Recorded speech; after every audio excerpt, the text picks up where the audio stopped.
with me here. Oh, I got it. There it is. So severe thunderstorm warnings in effect for Livingston, Washtenaw, Lenawee, and Monroe counties.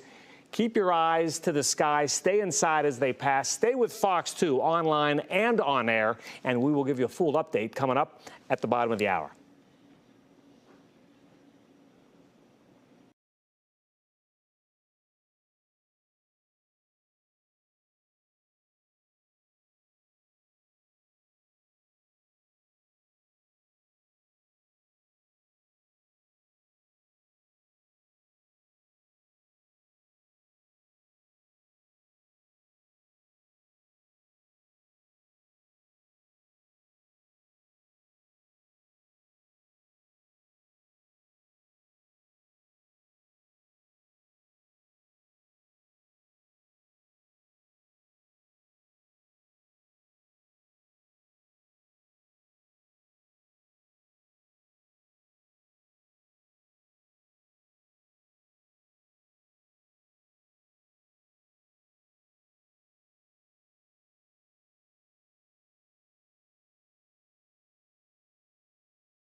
Very active afternoon out ahead of us, and we're starting to see a lot of that severe weather inch closer to the metro area. We do have a severe thunderstorm warning out for Wayne County that does include downtown Detroit. They just issued that probably around 5 minutes ago or so. So that new warning for the metro area, that's up until 4 o'clock. Wayne County for this line, this Boeing line of severe thunderstorms that are moving into due east anywhere. Again, this is just kind of an average of what we're seeing across the board here. Some are moving a little bit quicker than others.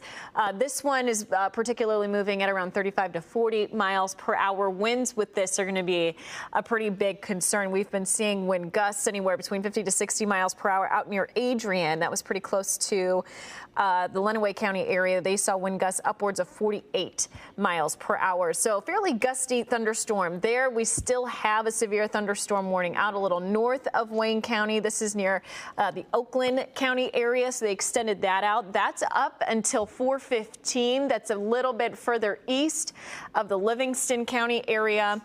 We do have the weather beast out as well. Last checked, he was headed towards the Ann Arbor area, just getting hammered with some heavy rain, just sheets of rain coming down. And that's also a concern with these thunderstorms as well. So if you know somebody that's out, or if you're about to head out, maybe give yourself a few minutes, just because these storms not only packing a punch in terms of wind conditions and some smaller hail, but also in terms of just heavy rain. And you notice there it's coming down in sheets. Traffic significantly slower as well, and you can see quite a bit of brake lights there adjusting to that heavier rain. Ponding also a concern as well. We could be getting a quick half inch with these storms that are passing through the area right now. Looks like he's pulling off to the shoulder. Might be probably a better bet for those as well that are out and about. But if you are leaving right now, or if you're about to leave, I would just give yourself maybe a few extra minutes. Take it easy, just because these storms not only packing a punch in terms of when clearly we're seeing some very heavy rain coming down in sheets for a lot of spots. We have that severe thunderstorm warning out for Oakland County. This is until 4:15. An additional severe thunderstorm warning a little bit further west of that. We're going to take this off and kind of just show you the warnings here across much of the metro area. You notice here quite a bit of us are underneath severe thunderstorm warnings. This is quite expansive. It's a line of some potentially damaging wind, heavy rain. Also some hail associated with it as well. So we have Oakland County. We have parts of Livingston County. This is until 4 o'clock. So we have about 45 minutes or so left on that warning. Areas a little further south into Washtenaw County. Looks like they've shaved off a little bit further west of that in terms of that severe thunderstorm warning. So western, or eastern rather, parts of the county included in that until about 3:30 rather.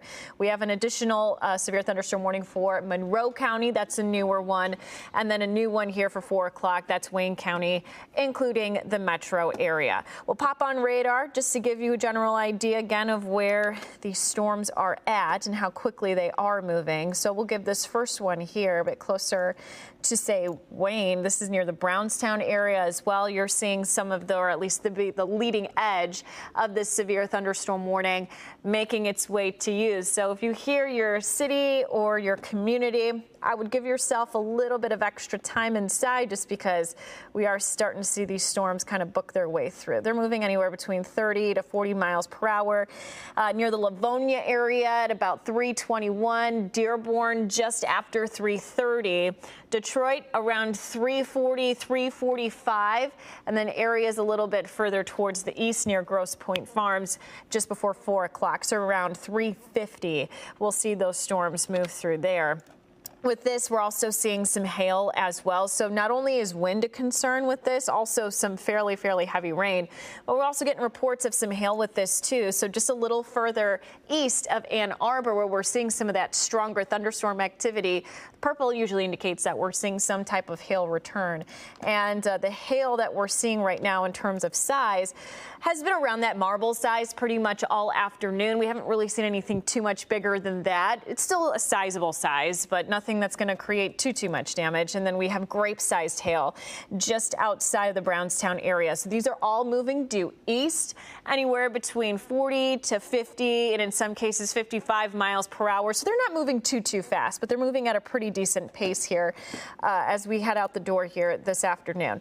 Otherwise, let's flip on radar. This is precip in terms of how much intense precip we're seeing. So you saw our weather beast that was out, and he was was tracking towards the west, a bit closer to the Ann Arbor area, and was just coming down in sheets for a lot of locations. Some of this, in terms of precip rate, is coming down anywhere between 1 inch to 2 inches per hour. Now, luckily, we're not seeing it kind of setting up shop, I should say, over an area for an hour or two. So this could give us about a 1/2 inch to maybe around 3/4 of an inch just in terms of rainfall. So we could be seeing a lot of ponding out on the roadways and quite a bit of lightning with this too. Let's see if we have any storm reports popping with this for right now. We're going to turn that off and also turn off the lightning. Locally, we haven't really been getting much in terms of reports in. We've checked in with Jackson. They have seen some thunderstorm damage and some thunderstorm wind reports out near the Sandstone area. That was at 215 or around 220, I should say, around 48-mile-per-hour wind gusts. At their local airport. So they have been packing a punch in terms of just how strong winds have been. Rain has been really heavy with this too.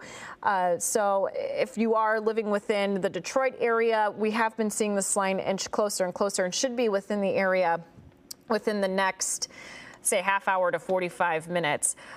So wind's going to be a concern with this. Also potential to see some redevelopment as well if we get enough time in between this system and our second system moving through. And you can kind of see some clusters of thunderstorms developing over Lake Michigan right now. So we have our first wave moving through, potentially packing a punch in terms of wind and rain.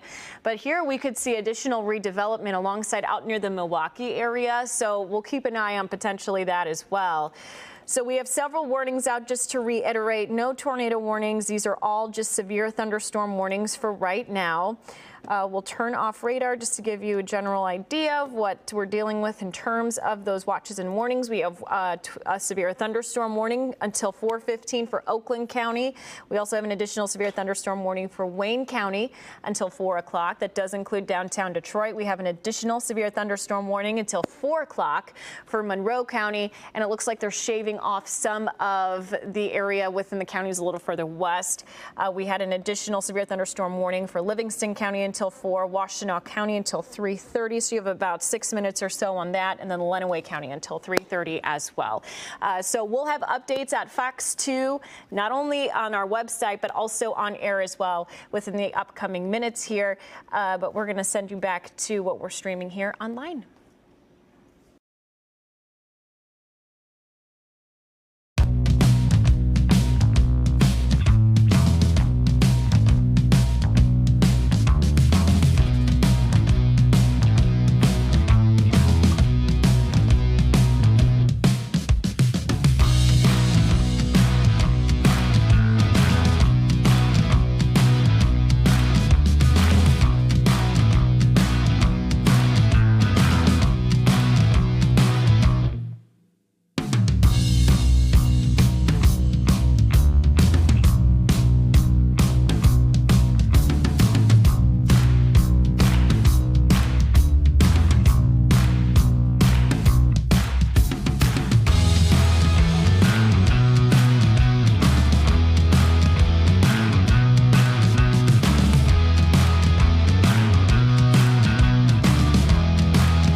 Time now is 3:33. I want to give you a quick update on these storms quickly racing across southeast Michigan. Many severe thunderstorm warnings in effect right now. And the main threat with these storms, the gusty winds, we've had some confirmed gusts around Adrian. 45 miles per hour, and Willow Run, Ypsilanti, had a gust of 64. So strong, damaging wind gusts are certainly possible as these storms race across Oakland County, Wayne County, Monroe County, and eventually up there in Macomb and St. Clair counties. You're going to see it as well. Let's just step through what we have going on. These are all active severe thunderstorm warnings. Monroe, Wayne, Oakland, Macomb, and parts of Livingston counties. Not yet up there around Port Huron, but you'll be seeing some of the action as well. This is another interesting map where it has rained and stormed. The numbers are way down. So out ahead of that line, 88 in Toledo, 82 in Port Huron. But once these storms cross, temperatures come way down. Humidity is going to stick around, and that's why we think that there will be more storms this evening, perhaps 7, 8, 9 o'clock this evening. So I don't think we're going to be one and done here for today. We're going to see another cluster later on. Let's show you a good look at Sky Tracker. You can see the strong storms, the lightning, the heavy downpours, especially approaching I-75 in Monroe County. Notice right over Wayne County, very heavy rainfall. Watch out for some of that urban flooding. When you get these heavy downpours over a 15, 20-minute period, you can get some of that underpass flooding. Notice how the storms curve up to Waterford and then close to Flint. So we're going to stay with it here at the Fox 2 Weather Authority. You know what? Let's take some live pictures from our weather beast. There you go. This is right near the M14 US 23 split, close to Ann Arbor.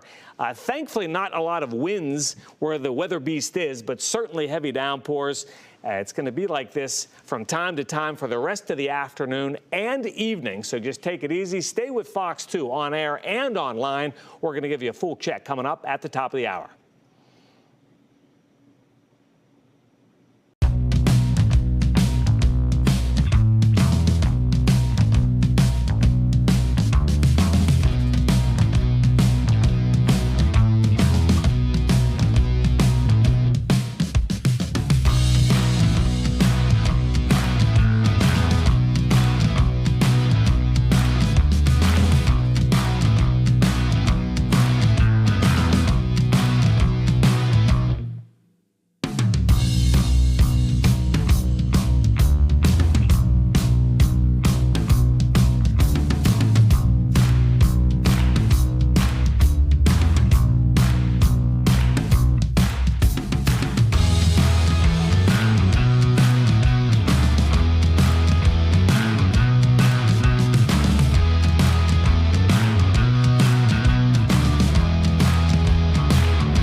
All right, thanks for joining us here at fox2.com. We are tracking a very active afternoon. Still have several severe thunderstorm warnings out. We have a severe thunderstorm watch out as well. That's until 7 o'clock. All of the counties that are in pink right now, you are included in that severe thunderstorm watch. It looks like for right now, areas down near southwestern Michigan, you notice just north of South Bend and then extending pretty close to the Indiana state line. They have since removed some counties from that severe thunderstorm watch. They had theirs out until 4 o'clock. For us here, ours is up until 7 o'clock. We have several severe thunderstorm warnings embedded in that watch, including downtown Detroit, Wayne County. We have that until 4 o'clock, 4:30 later on today. But here's that line of severe thunderstorms. It is really packing a punch in terms of wind, but also rain is quite heavy with this. So it's coming down in sheets for those that are within the warning boxes here. So that does include parts of Pontiac, Detroit.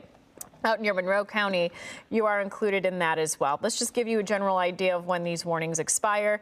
They have added Macomb County to this as well. So we have severe thunderstorm warning for Macomb County. That was newly added about 10 minutes ago until 4:30. We still have portions of Oakland County, 4:15. We have that additional severe thunderstorm warning down near parts of Detroit, Wayne County. This is up until 4 o'clock. So it looks like we have about 14 minutes left of this warning, and then a severe thunderstorm warning down near parts of Monroe County. This is also up until about 4 o'clock. So that line of thunderstorms that are currently pushing through the metro area right now and surrounding communities, that is included in that severe thunderstorm warning and severe thunderstorm watch. So sweeping radar, it does show that fairly potent line kind of bowing its way through. We've had reports of winds anywhere between 45 miles per hour up to around, say, 60 miles per hour. So packing a punch in terms of wind, but also rain as well.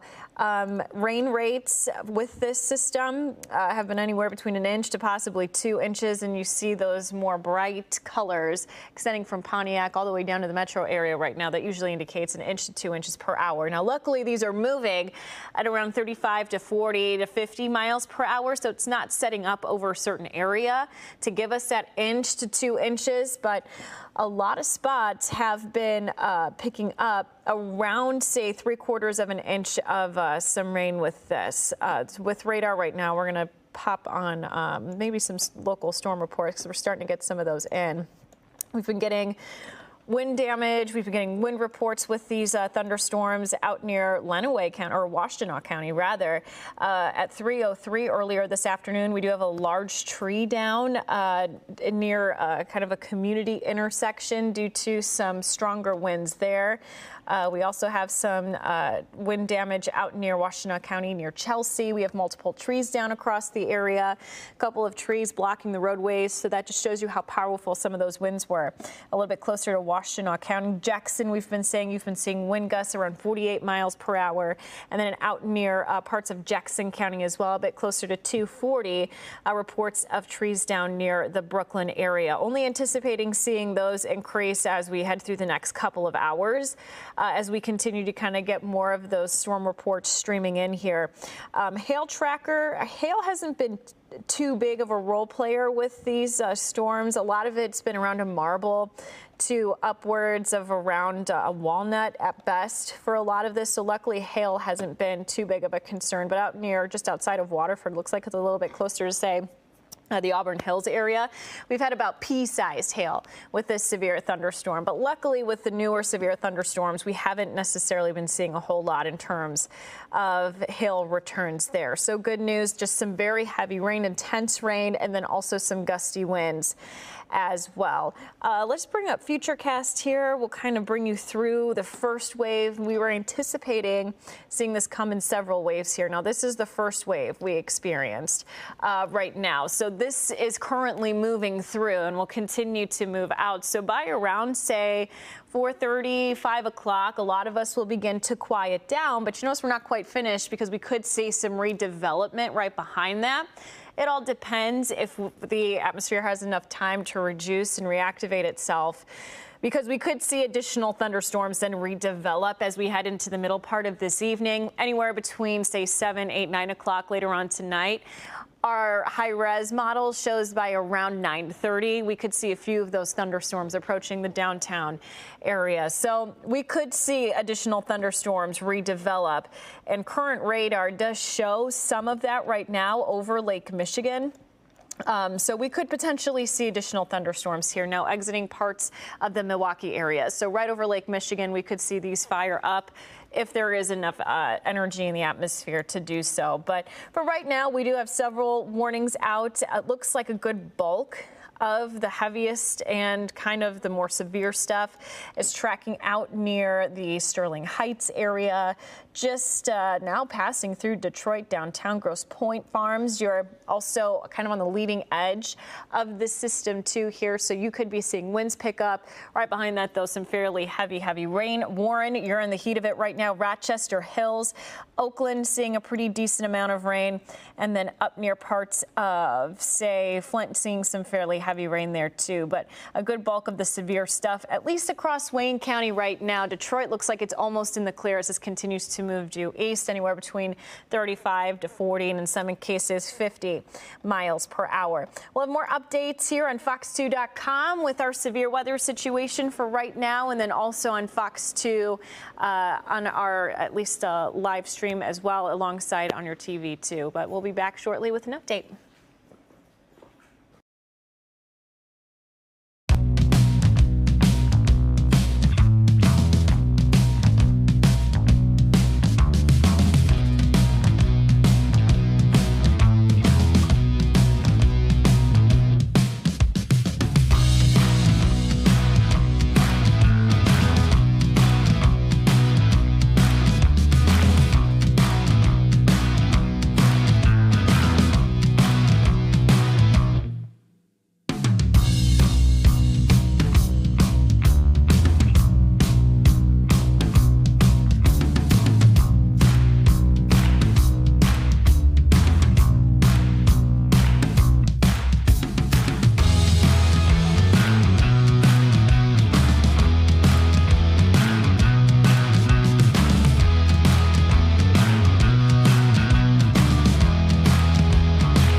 thunderstorm warnings for pretty much all of our surrounding areas, including Metro Detroit. Looks like a good bulk of the heavy stuff moving out and will continue to do so. We'll have more updates coming up tonight at 5 and on fox2detroit.com.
Watch and play for all of these counties in pink, including here in the metro area. Severe thunderstorm warnings in play as well. The watch is up until 7 p.m. later on tonight. We have several warnings up between 4:30 and 5 o'clock. So where we do have still warnings that are in play right now is up near parts of St. Clair County.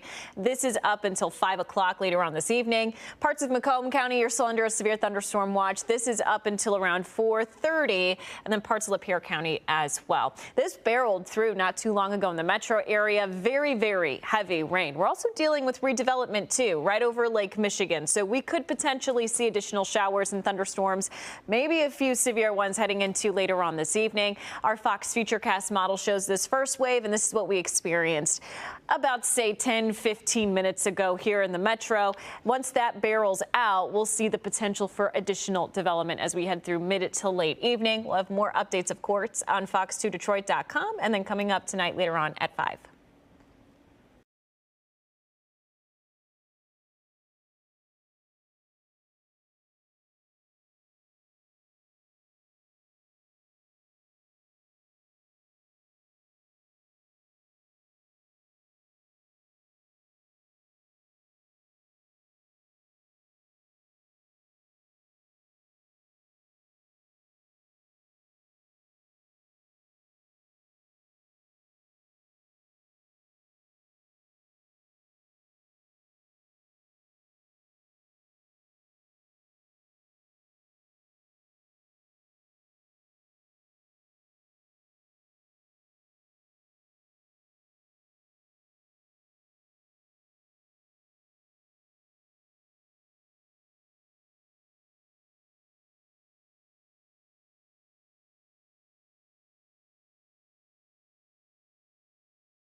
is updating us on their storm response ahead of severe weather, what they want you to know, coming up.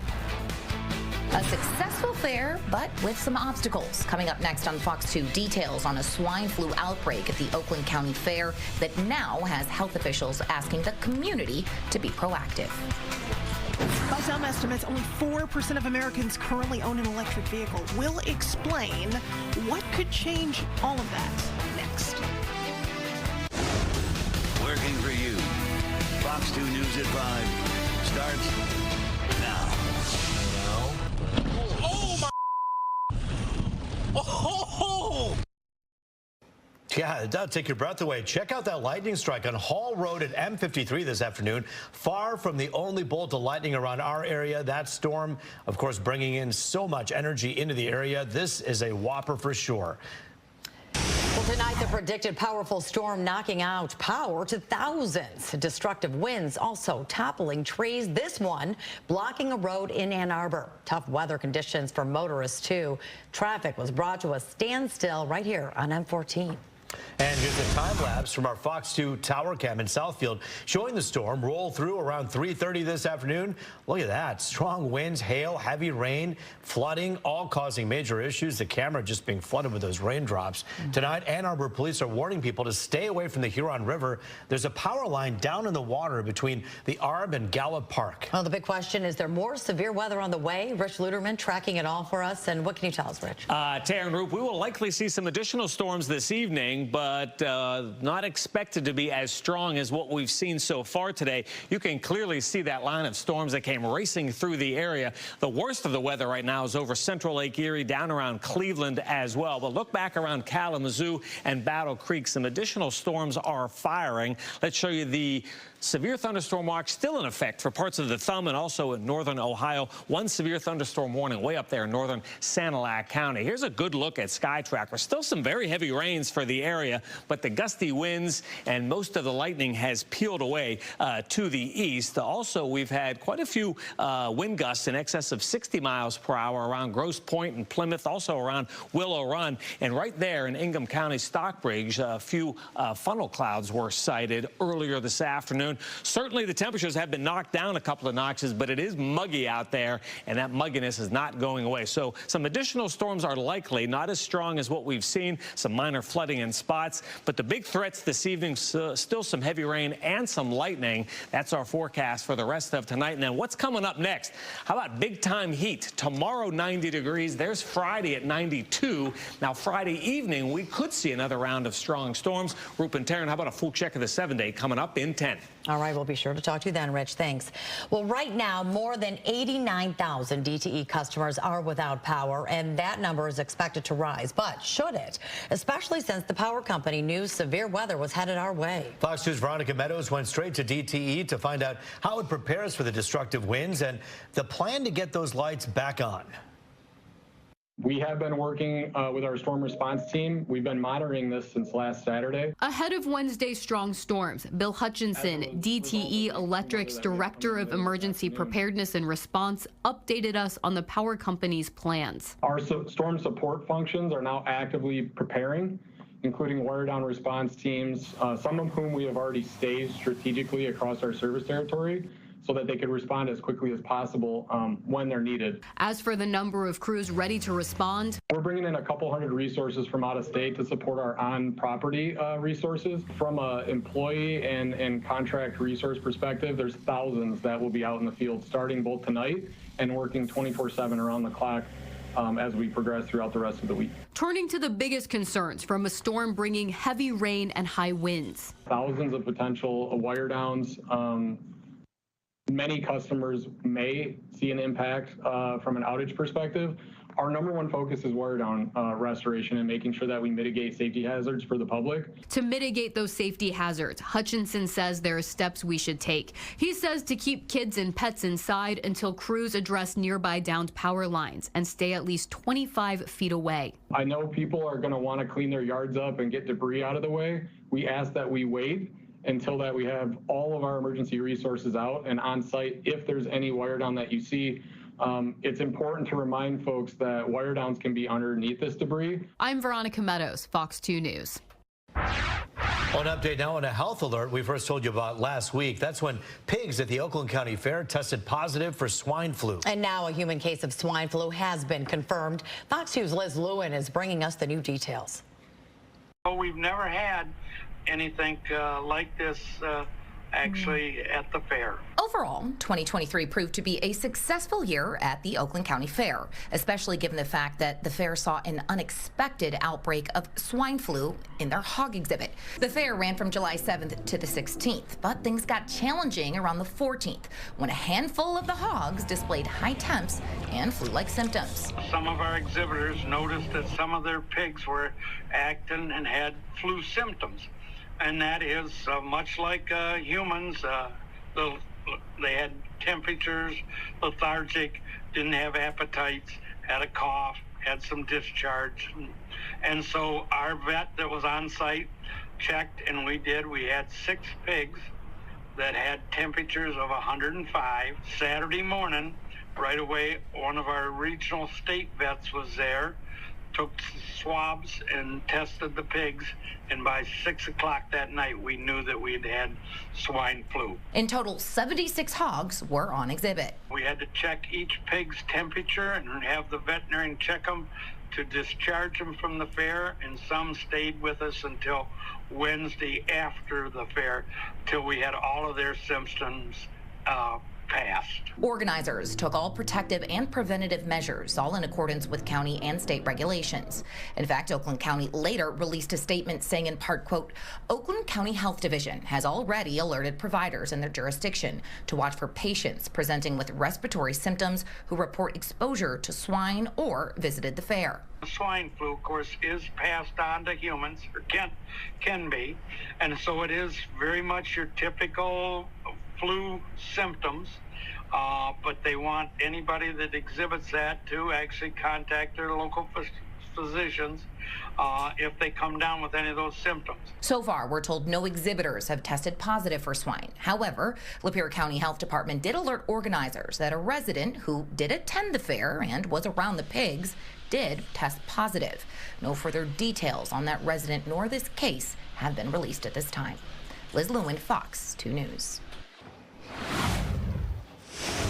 Also tonight, major automakers, including GM and Stellantis, are teaming up to build charging stations for electric vehicles. They're hoping it will ease customer concerns about being able to charge their EVs on longer trips. Fox 2's Hillary Golston with how it could work. This will be applied to all the electric vehicles. I think this is really great, actually. Dr. Xiaohua Wang out of Oakland University has done research on extending the life of EV batteries in cars. So the news that 7 major automakers are understanding the benefit of collaboration and plan to build a North American electric vehicle charging network literally is excellent.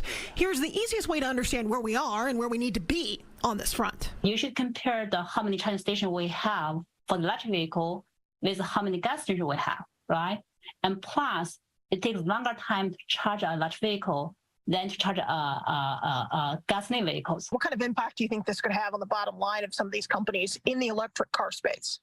Yeah, it's not even so much something that will help sales. It's something that's important for sales. It's going to cost billions for Hyundai, General Motors, BMW, Honda, Kia, Mercedes, and Stellantis to get these high-powered charging stations in cities and along heavily trafficked areas. 30,000 plugs is no small feat. The reason for the move, somewhat obvious. If you can't charge your EV, why would you buy one? This, as you mentioned, is a big issue that a lot of people have with electric vehicles. So it's like, okay, great, I can charge this at home, but what if I go somewhere else? And I'll tell you, as somebody who test drives a lot of vehicles and has driven a lot of electric vehicles, I've had a lot of adventures with charging, and it's not easy today. Tesla sped ahead a long time ago, and now other automakers are trying to get out of the slow lane. This gives the weight of 7 car companies to put together something that these are car companies that know their customers, that know how people use vehicles. So they're obviously going to put this together in a very logical way. Hillary Golston, Fox 2 News. The president's son's legal challenges aren't going away just yet after a federal judge threw a curveball in court Wednesday. I'm Mallory Rivera in Washington with more on that case coming up. Kevin Spacey cleared on all sexual assault charges. What the actor had to say after walking out of court. You're watching the news at 5.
Breaking news from the music world. Sinead O'Connor has died. The Irish singer and songwriter was best known for her hit, Nothing Compares to You. Her death comes a year and a half after her 17-year-old son died by suicide. Sinead also had her own personal struggles with mental health. So far, her cause of death has not been revealed. Sinead O'Connor was 56 years old. Some scary moments for Senate Majority Leader Mitch McConnell today. He appeared to suffer some sort of issue, freezing up in the middle of a news conference. Bipartisan cooperation and a string of The 81-year-old stared for about 20 seconds before fellow Republicans helped him away from the podium. He returned to the podium a short time later, and it was said that he was fine, but he did not elaborate. An aide explained that he felt lightheaded. Well, a federal judge rejecting a plea deal in the Hunter Biden case today. And this comes as the judge and some lawmakers raised multiple concerns over the terms of the deal. Fox's Malin Rivera has more. It was a 3-hour drama